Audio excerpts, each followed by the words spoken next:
1975 की वो रात जब भारत का लोकतंत्र सोया और हर नागरिक के दिल में डर जागा।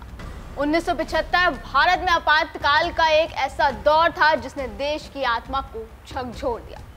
25 जून यानी आज ही के दिन तत्कालीन प्रधानमंत्री इंदिरा गांधी द्वारा देश भर में अनुच्छेद 352 के तहत आपातकाल की घोषणा की गई, जिसके बाद अगले 21 महीनों तक भारत एक अंधेरे में डूब गया।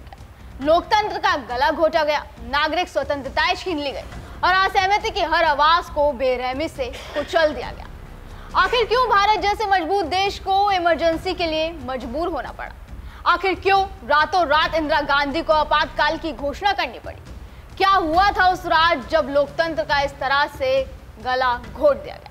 पीड़ितों की जुबानी सुनिए आपातकाल की पूरी कहानी। 25 जून 1975 की रात यानी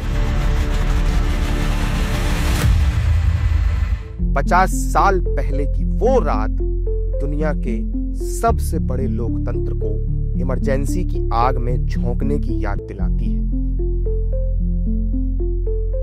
इमरजेंसी की वो घटना भारतीय लोकतंत्र के इतिहास में एक काला धब्बा बन चुकी है। तत्कालीन प्रधानमंत्री इंदिरा गांधी ने 25 से 26 जून 1975 की दरमियानी रात को इमरजेंसी का आदेश दिया और सुबह होते ही इसकी घोषणा कर दी।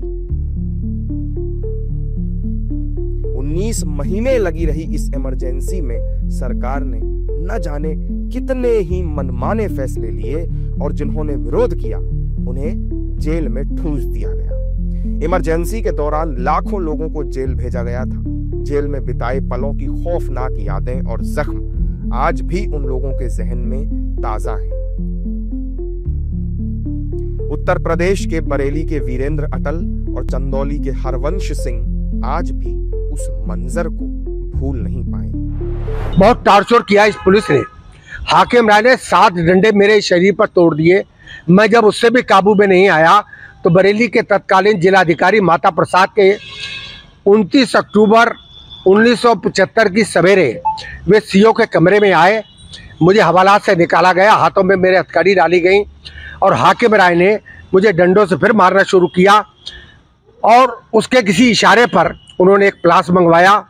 मैं बहुत सोचता रहा कि आखिर हमारे शरीर में ऐसा कौन सा अंग है जो प्लास से ढीला किया जाएगा या उसे कसा जाएगा, लेकिन उसके हाथ में प्लास आते ही मेरे हाथों के नाखून उन्होंने प्लास से खींचना शुरू कर दिए। मेरे हाथों से खून बह पड़ा। थानाध्यक्ष जो है हमको मारा पीटा और बुरी तरह ले गया थाने। वहाँ पर टार्चर किया, करंट लगाया। मथुरा के विजय बहादुर सिंह ने भी 1975 के आपातकाल को याद करते हुए बताया कि उस दौरान लोगों की आजादी छीन ली गई थी। बिजली के शॉक लगाए गए हम लोगों को, जब वो त्रस्त हो गए बुरी तरह से तो फिर अगले दिन चालान करके जेल भेजा गया। माहौल ये था परिचित से परिचित और हमारे पारिवारिक जन जो अन्य थे वो भी हमसे बात करने में डरते थे कि हमने अगर बात की तो ये आरोप लगेगा कि ये भी आंदोलन में सम्मिलित हैं या संघ विचारधारा के हैं तो वो भी जेल चले जाएंगे। इतना बड़ा आतंक था और उस आतंक का दुरुपयोग प्रशासन जैसे करता है अन्य मामलों में भी वैसे भी हुआ। तमाम व्यापारियों को जेल भेज दिया गया, जो सही भी थे और नहीं भी थे उनको भी, और तमाम अपराधी जो एक्चुअल हिस्ट्री हीटर थे उन पर भी वो डिफेंस इंडिया रूल लागू करके जेल भेज दिया केवल नंबर बढ़ाने के लिए। तो मथुरा के ऐसे तमाम लोग थे अपराधी जिनको उस धारा में जेल भेज दिया गया, जिनका कोई मतलब नहीं था आंदोलन से, और जो आंदोलन कर रहे थे वो तो थे ही। इमरजेंसी के दौरान संजय गांधी ने देश को आगे बढ़ाने के नाम पर 5 सूत्रीय एजेंडा बनाया था, जिसमें परिवार नियोजन प्रमुख था। इसके तहत देश भर में करीब 83 लाख लोगों की जबरदस्ती नसबंदी करा दी गई थी। उस वक्त को याद कर लोग आज भी सिहर जाते हैं। सबसे गलत बात थी उस समय वो थी जबरदस्ती परिवार नियोजन के लिए नसबंदी कराना।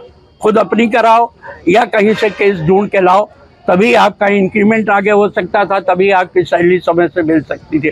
कुल मिलाकर के किसी भी प्रजातांत्रिक देश के लिए ये जो इमरजेंसी का काल था भारत का, वो सबसे ही कष्टदायक और सबसे दुखदायक और बिल्कुल एक काला अध्याय था। ज़बरदस्ती लोगों की नसबंदी की जा रही है और वो एक डिस्क्रिमिनेटरी यानी भेदभावपूर्ण थी कि हिंदुओं के साथ, और विशेषकर जो पढ़े लिखे लोग होते थे जो साक्षात्कार में जाना चाहते थे, उनके लिए जब लेटर आता था तो उसमें 2 केस मांगे जाते थे, ज़रूर दीजिए, कहीं से ला कर दीजिए। जो मैं खुद इंटरव्यू में नहीं गया, न केस ला सका न इंटरव्यू में गया उस समय, तो ये होता था। और जो कोई आरएसएस से जुड़े होते थे उनको तो छुपना ही पड़ता था, नहीं तो उठा करके इतनी यातनाएं दी जाती थी कि ज़बरदस्ती जेल में डाल दिया जाता था। तो ये मेरी समझ से बहुत ही खराब था कि ज़बरदस्ती जो नसबंदी की लागू की गई। देश भर में 25 जून को काले दिवस के रूप में मनाया जा रहा है। भोपाल में भी लोगों ने इमरजेंसी के खिलाफ प्रदर्शन किया। तो श्रीमती इंदिरा गांधी ने तत्काल पूरे देश में आपातकाल लगाया ताकि वो प्रधानमंत्री बने रहे। उस समय सारे देश भर के बड़े बड़े नेताओं, मोरारजी देसाई, अटल बिहारी वाजपेयी, चरण सिंह, चंद्रशेखर आदि सारे नेताओं को उन्होंने देश भर के लाखों लोगों को जेलों में डाल दिया। आपातकाल चलता रहा, इस बीच अनेकों कष्ट, कई लोग मर गए। इमरजेंसी के समय सरकार का विरोध करने का मतलब था जेल।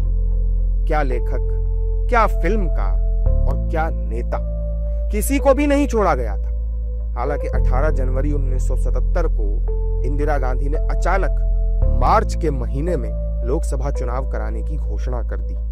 16 मार्च को हुए लोकसभा चुनाव में इंदिरा गांधी और संजय गांधी दोनों बुरी तरह हार गए और आपातकाल के रूप में देश पर लगा कलंक 21 मार्च को आधिकारिक रूप से खत्म हो गया। आज आपातकाल की 25वीं वर्षगांठ है, जिसे बीजेपी फिलहाल देश भर में संविधान हत्या दिवस के रूप में मना रही है। अब आपको हमारी ये रिपोर्ट कैसी लगी हमें कमेंट करके जरूर बताएं। फिलहाल आज की वीडियो में बस इतना ही। अगली बार फिर होगी मुलाकात। आप देखते रहें DNP इंडिया, हर खबर भरोसे के साथ।